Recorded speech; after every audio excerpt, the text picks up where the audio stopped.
Hola, muy buenos días, muy buenas tardes, muy buenas noches, según el horario en que estén viendo este video, el cual forma parte de una serie que hemos llamado Preparando un diseño de investigación.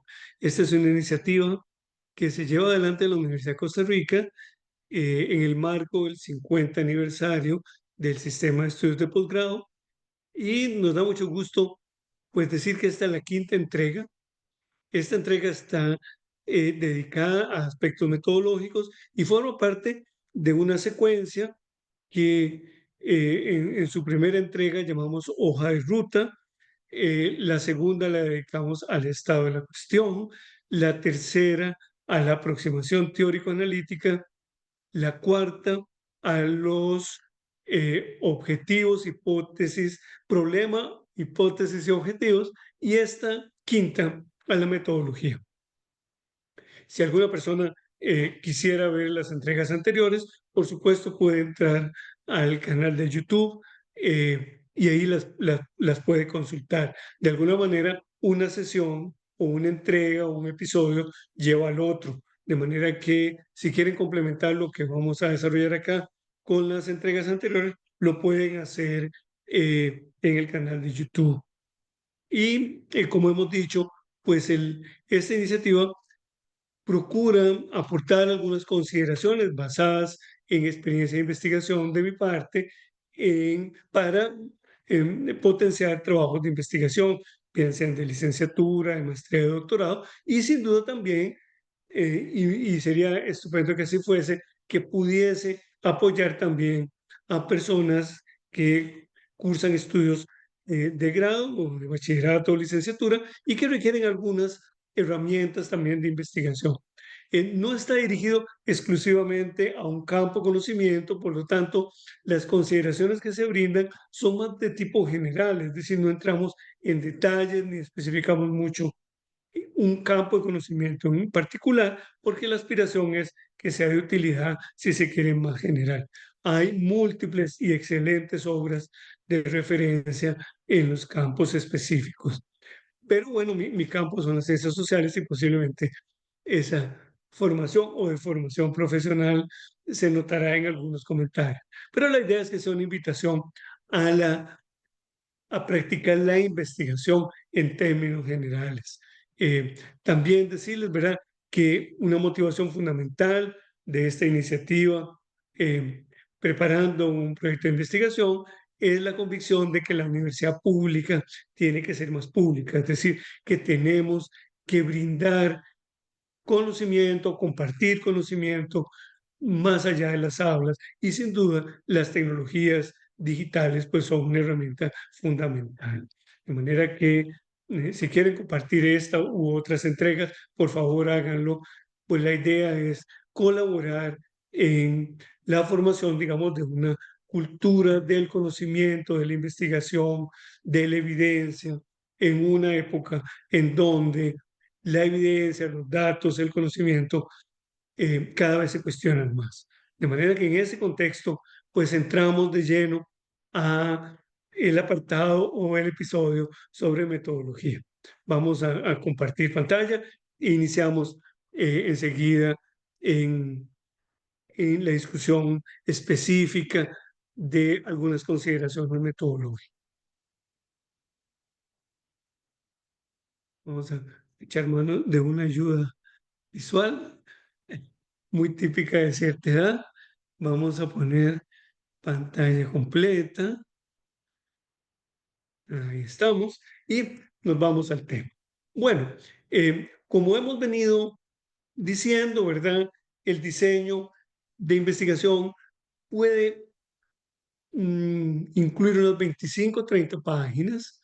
Empieza con una introducción, continúa con una justificación, prosigue con el estado de la cuestión, con la estrategia eh, eh, teórico-analítica, vamos al problema, la hipótesis, los objetivos, y terminamos en la estrategia metodológica, que es el tema de hoy. De manera que es muy importante tener en claro esa secuencia, porque podríamos decir que una fase o una sección del diseño va alimentando la otra. Y en este momento lo que podríamos afirmar es que la estrategia metodológica es la manera en que le damos respuesta a los objetivos específicos que hemos formulado. Es decir, la estrategia metodológica serían las herramientas mediante las cuales respondemos los objetivos, dicho de una manera muy condensada, ¿verdad? Eh, Podríamos decir entonces que el diseño es más que la suma de sus partes, es decir, que se requiere que el diseño tenga un tejido, un armazón, una estructura en que una sección esté conectada con la otra, ¿verdad? Que del estado de la cuestión se infieran o se concluyan elementos para la aproximación teórico-analítica, que a su vez la aproximación teórico-analítica enriquezca el problema, los objetivos, la hipótesis, y que luego los objetivos se operacionalicen en términos metodológicos. Y es muy importante, ¿verdad? Importantísimo asegurarnos que la estrategia metodológica es factible y ha sido validada, de manera que podamos asegurarnos que ya su puesta en marcha, la puesta en marcha, lo que hemos llamado la hoja de ruta, que hemos comparado con la cocina que está aquí detrás mío, esté asegurada, ¿verdad? Que tenemos los ingredientes, que tenemos gas, electricidad u otro combustible y que todo está preparado para iniciar el conocimiento de ese diseño que se traducirá pues en una investigación, ¿verdad? Eso es importantísimo. Entonces, podríamos hacer una recapitulación de, digamos, como un cierto recurso que hemos utilizado en el sentido de que hemos dicho, el estado de la cuestión no es un resumen de la bibliografía, es una discusión de la literatura. ¿Verdad? Hay una diferencia entre resumir y discutir, y eso lo especificamos y lo profundizamos en la entrega o en el episodio de la revisión de literatura. Luego dijimos que la aproximación teórico-analítica no es una lista de conceptos, es, podríamos decir, una trama o un diagrama donde los conceptos dialogan entre sí y dialogan también con el problema de investigación. Y hoy podríamos decir también que la estrategia metodológica no es un resumen de las técnicas. Es decir, no es que vamos a explicar en qué consiste un análisis experimental o una encuesta o entrevistas u otra modalidad. Es decir, más que discutir las técnicas, vamos a explicar por qué ciertas técnicas son idóneas en esta propuesta de investigación para responder a los objetivos. Y si corresponde a las hipótesis, ¿verdad? Y como ya dijimos, es fundamental asegurarnos que esta estrategia es factible en términos de tiempo, en términos de presupuesto, en términos de equipos, ¿verdad? Que nos aseguramos que es posible llevar adelante esta propuesta ya no como un diseño, sino como su puesta en práctica. Una sección importantísima de la metodología es lo que podríamos llamar los antecedentes metódicos. Es muy importante y podríamos decir que conecta con la revisión de la literatura o el estado de la cuestión, que iniciemos la metodología discutiendo muy brevemente, en no más de 2, 3 páginas, algunas investigaciones que nos dan luz en términos metodológicos. Puede que sean investigaciones que no tienen que ver con el tema, pero sí con el abordaje metodológico. Es decir, que nos ayudan a pensar las técnicas, las variables, las estrategias empleadas en otros estudios, que nos muestran cómo se estimó la viabilidad empírica del trabajo y también nos ilustran cuán novedosa es la estrategia metodológica propuesta.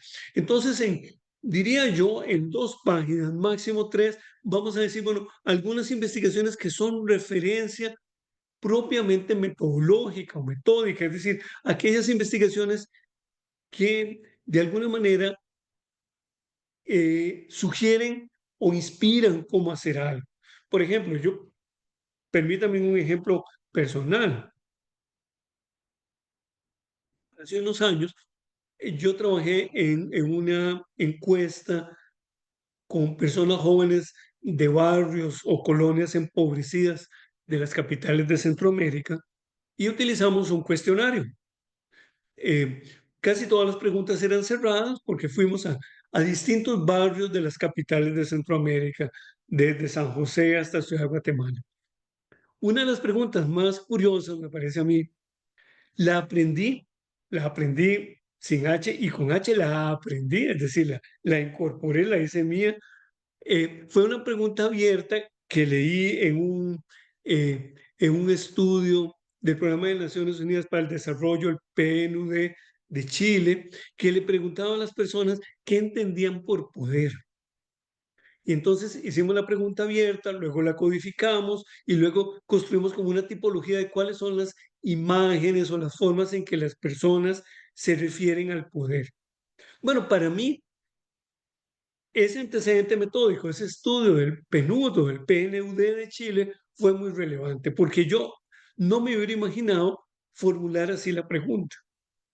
Entonces, de esa experiencia de investigación en la que yo participé, ese estudio fue muy formativo, ¿no? Como fue muy formativo otras investigaciones cuantitativas inmensamente valiosas, que apuntan a preguntas, a formulación de ítems, por ejemplo, en el caso de encuestas, que, que sin duda, si no hubiese leído, por ejemplo, esa investigación, no lo hubiese incluido en mi propio diseño. En ese sentido, hay antecedentes metódicos fundamentales, ¿verdad? Y es muy importante revisarlos, recoger aquello que es particularmente valioso y enriquecer lo que la persona investigadora que formula el diseño ya tenía en mente. Es decir, siempre trabajamos con otros trabajos, con otras personas, siempre estamos dialogando con el trabajo de los demás y de las demás. Eso es fundamental y también es muy importante en términos de los antecedentes metódicos. ¿Cuáles son algunas preguntas principales de la estrategia metodológica? Un conjunto de preguntas tiene que ver con las dimensiones o ejes de análisis del problema u objeto de estudio. Es decir, ¿cuáles son esas dimensiones que, recordemos, surgen de aquel diagrama que introdujimos en la aproximación teórico-analítica? De ahí vienen esas dimensiones, pasan a los objetivos y las recogemos en la metodología. A su vez, esas dimensiones se traducen en variables, en indicadores que son con los que trabajamos propiamente en la metodología. Y entonces, una vez definidos dimensiones o ejes, variables, nos vamos a preguntar, bueno, ¿cuáles son las formas cuáles son las técnicas a través de las cuales vamos a investigar esas dimensiones y esas variables? Es decir, cómo se obtendrá la información, los datos que nos van a permitir responder a los objetivos. Y otra pregunta muy importante en términos metodológicos es qué haremos con los datos. Es decir, cómo analizaremos los datos. Una, digamos, podríamos decir, un reto que tenemos es no solo describir los datos, sino analizar los datos, interpretar los datos. Y eso es muy importante, ¿verdad? Por decirlo de manera coloquial, a veces en el proceso de investigación, recoger los datos es tan demandante, consume tanta energía, que cuando la persona ya tiene los datos, se siente cansada y dice, uy, ¿ahora qué digo de los datos? ¿Qué hago con ellos, verdad?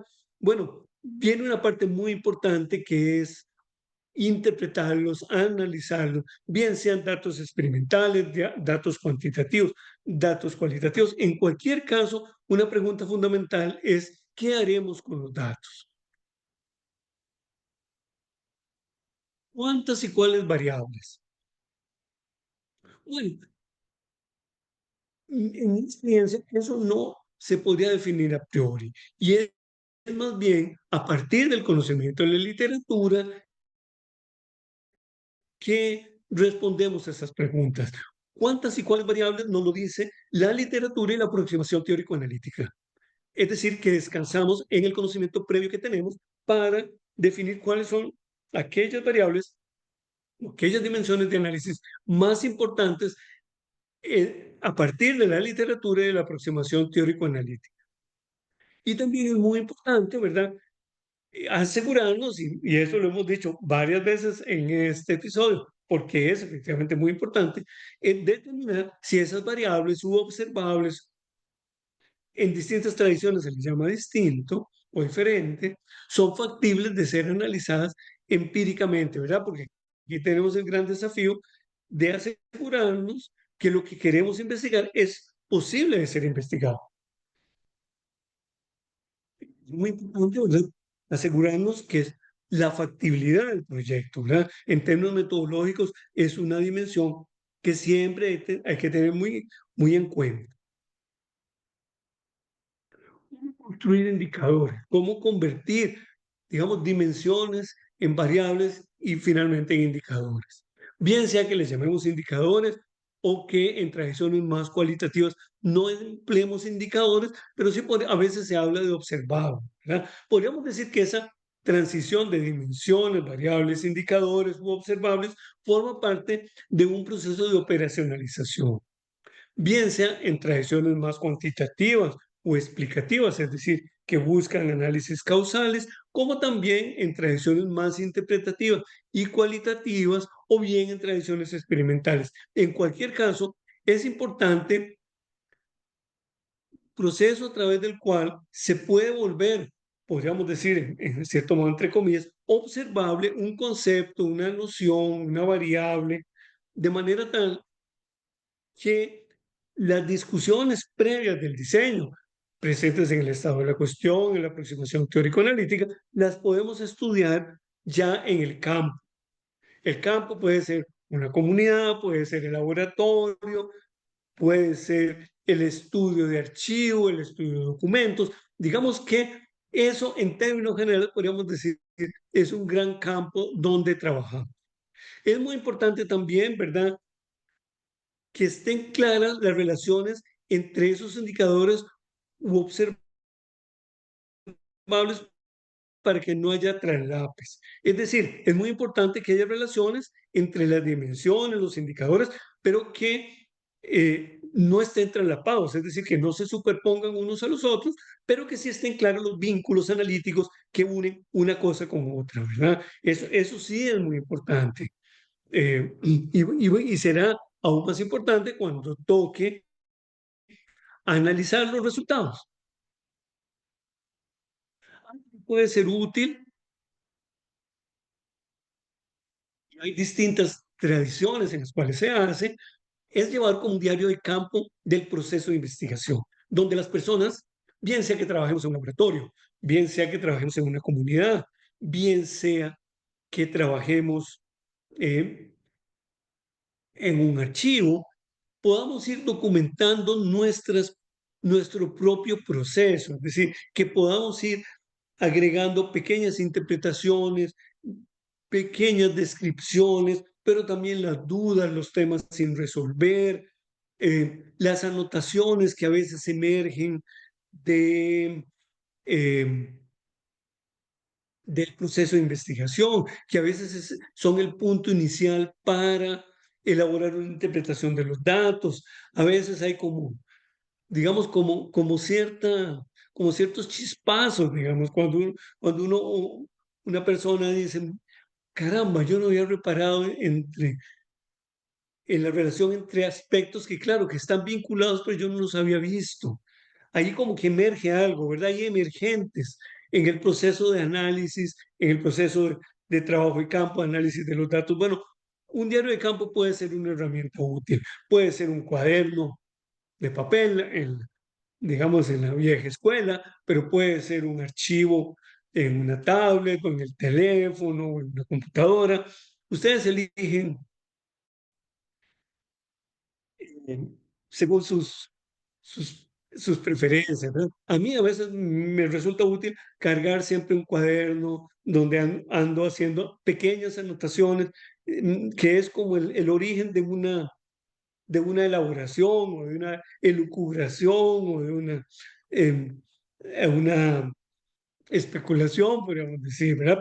Pero son esas pequeñas elaboraciones a partir de las cuales se van tejiendo relaciones, en las cuales surgen preguntas, en las cuales surgen eh, mm, vínculos entre datos, de los datos con la literatura, etcétera, etcétera, ¿verdad? Pero es muy importante, me parece a mí, y recomendable el diario de campo. Si pudiésemos decir, bueno, ¿en qué termina la metodología? Yo diría que la metodología y en términos generales el diseño termina en un cuadro síntesis que podría tener distintas columnas, pero si ustedes me preguntan cuáles son las columnas principales,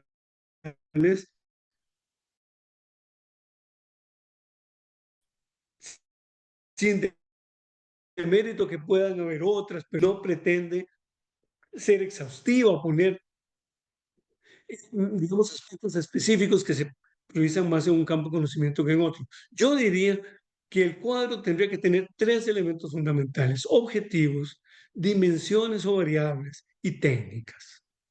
Y como a mí me gusta decir en los cursos, ese cuadro lo tenemos que pegar en la refri o en la nevera, eh, de manera que cuando alguien llegue a tomar café a la casa y pregunte, bueno, pero ¿por qué es que nunca tenés tiempo? Ustedes puedan decir, bueno, es que estoy haciendo esta investigación y mira todo lo que tengo que hacer, estos son los objetivos, las dimensiones, las técnicas, y aquí estoy.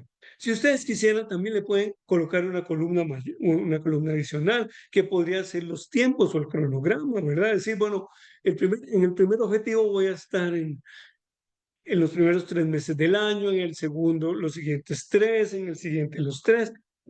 Digamos que ahí, en ese cuadro, que no puede ser demasiado detallado porque el diseño no va a caber todo ahí, sí tenemos que sintetizar, decantar, precisar cuáles son, digamos, los focos principales de la investigación. Y yo creo que ese cuadro ayuda muchísimo a decir, bueno, cuando me siento perdida o perdido, regreso al cuadro y digo, ok, esta es mi investigación, estos son mis objetivos, estas son mis variables o mis dimensiones de análisis y estas son las técnicas. Y aquí, esta es la cancha en la que yo me muevo y no puedo perderme, no puedo ir agregándole más cosas. Algunas muy interesantes podrán ser tema para otros proyectos, pero digamos que el cuadro define, como se dice en los deportes, la cancha donde vamos a jugar cualquier deporte, ¿verdad? Entonces es muy importantísimo a nosotras mismas, pero también a otras personas, no se diga a los comités de tesis, de qué se trata la investigación y que haya suficiente claridad de cuáles son sus prioridades. Ahora bien, eh, me preguntaba hace unos días una persona estudiante cómo iniciar el análisis de los datos. Digamos que nosotros podríamos decir, tenemos datos cuantitativos, cualitativos, de orden más experimental, pero ¿cómo los analizamos? ¿Qué hacemos con ellos? Bueno, ese paso es muy importante, ¿verdad? Muy a menudo la energía en una investigación, particularmente en las tesis, tiende a agotarse con la recolección de los datos. Y ahora nos queda otra tarea, que es analizarlos, ¿verdad? Un elemento que a mí me ha servido mucho, del cual he aprendido mucho, es esta idea de que hay que volver a leer los resultados, porque leer los resultados es como volver a ver los datos desde otros lugares. Sí, bien que sean cuantitativos, cualitativos, más de orden experimental, si se pudiera decir así. Repasar los resultados es una manera de volver al trabajo de campo. Y ahí se empiezan a observar cuáles son los elementos más relevantes, eh, los elementos más novedosos. Entonces yo diría que lo primero es volver a leer los datos. Es también importante prestar atención a aquellos resultados que no coinciden con el resto y que puede ser una pista para ensayar una interpretación. Como se dice en el cine, ¿verdad? Cuando la historia toma un rumbo que no se tenía previsto, a veces los datos que no coinciden son como un punto de quiebre en una historia, ¿verdad? Es muy importante entonces repasar los datos, agruparlos, establecer categorías, mostrar contrastes, similitudes entre ellos, describirlos con mucho detalle, luego mostrar sus relaciones, mostrar la relación entre los datos y la literatura. Esas son operaciones fundamentales en esa segunda gran etapa, es decir, cuando ya tenemos los datos, cuando los hemos reunido, toca empezar a hacer esa disección, como esa lectura cuidadosa de los aspectos más relevantes. Si tuviéramos que decirlo de una manera más sistemática, yo diría, primero, leer los datos, en segundo lugar, describirlos, en tercer lugar, mirar las relaciones entre los distintos tipos de materiales que hemos encontrado y en cuarto lugar, mostrar las relaciones entre esos materiales, ese material empírico, que podríamos decir que podría ser de distintos campos de conocimiento, y la literatura.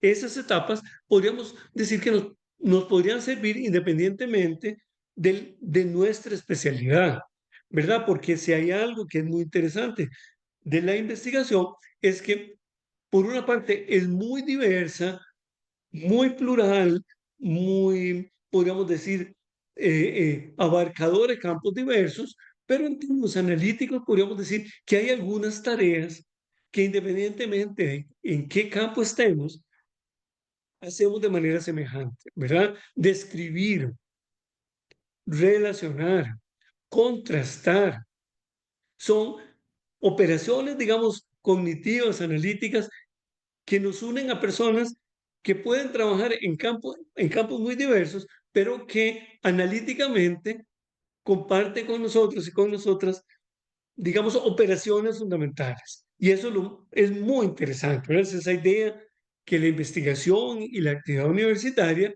es unidad en la diversidad. Es decir, somos profundamente diversos y diversas y al mismo tiempo hay ciertas operaciones de orden cognitivo y analítico que tenemos en común. Y eso de ser diversos y de compartir simultáneamente ciertas formas de trabajo es un proceso muy rico, ¿verdad? Porque nos separamos y nos unimos, nos separamos y nos unimos. Y en ese movimiento se produce conocimiento. Ahora, como un tercer proceso, ya hemos recogido los datos, ya los analizamos. Y otra pregunta es cómo iniciar la escritura. A mí me ha pasado, y estoy seguro que no solo a mí, a veces se siente como ese síndrome de la página en blanco. ¿Por dónde empiezo? Por una parte, solemos tener muchas ideas. Por otra, sentimos que a veces no fluyen, que a veces el río está seco, por decirlo así. Bueno, una posibilidad, ¿verdad? Es empezar por aquello que más fluye, por aquello que se nos da más, por aquello que sentimos que está como que, que mentalmente tenemos más elaborado, aunque no sea al inicio, y luego nos devolvemos. ¿Verdad? La lectura no es lineal, sino que va para adelante, va para atrás. Eso es una posibilidad. Otro que, que a mí me resulta, y ahí vuelvo al diario de campo, es primero hacerme un esqueleto. Y con ese esqueleto me oriento y digo, bueno, esta sección tiene 5 subapartados. Voy a empezar por el tercero porque es el que creo que tengo más claro. Y luego me devuelvo o sigo y al final termino por el inicio. Eso puede ser un recurso, ¿verdad? Pero cada quien eh, tiene sus formas de organizar. Pero a mí sí me parece que hay que iniciar por lo que más fluye a partir de un esquema inicial o de una pauta inicial o de una estructura capitular, como también se dice, o como una estructura de un artículo que nos ayuda a orientarnos, a situar elementos, ¿verdad? Y luego vamos en ese proceso que tiene mucho de ciencia, tiene mucho de artesanía, tiene mucho de cocina, de ir armando el documento, ¿verdad? También puede ser eh, útil leer en paralelo una investigación que inspire o una obra literaria. A veces son muy buenas compañías, a veces la literatura de ficción inspira la escritura, ¿verdad? A veces un trabajo de investigación eh, mm, sobresaliente da motivos para trabajar en los datos propios, ¿verdad? Eso ayuda a mí sirve, pero bueno, esos son como los secretos de cocina, ¿verdad? ¿A qué temperatura se cocina algo? Bueno, hay múltiples explicaciones. A veces a mí me ha servido leer en voz alta, porque a veces se oye, uno escucha pistas interesantes, a veces uno leyéndose en voz alta escucha dificultades de redacción. Eso me hace recordar a una muy querida profesora de quien yo aprendí mucho cuando entré a la universidad, que eh, me decía, mire, mijito, con un aire muy maternal, mire, mijito, usted tiene ideas muy interesantes, pero de no sabe utilizar los signos de puntuación. Y enseguida me dice, si yo leyese lo que usted me acaba de entregar en voz alta, me ahogaría, porque no hay pausas. Desde ese día yo entendí, y eso fue claramente en el siglo XX, y no a finales del siglo, que, por ejemplo, la puntuación y la escritura es muy importante. Si escribimos sobre ciencias naturales, sobre ciencias de la salud, sobre ciencias sociales, sobre artes, humanidades, no importa, la escritura siempre es fundamental, ¿verdad? Finalmente, escribir es una forma de pensar. Entonces hay que tomárselo en serio, leer en voz alta puede ser un elemento útil. Pero pensamos, ¿verdad?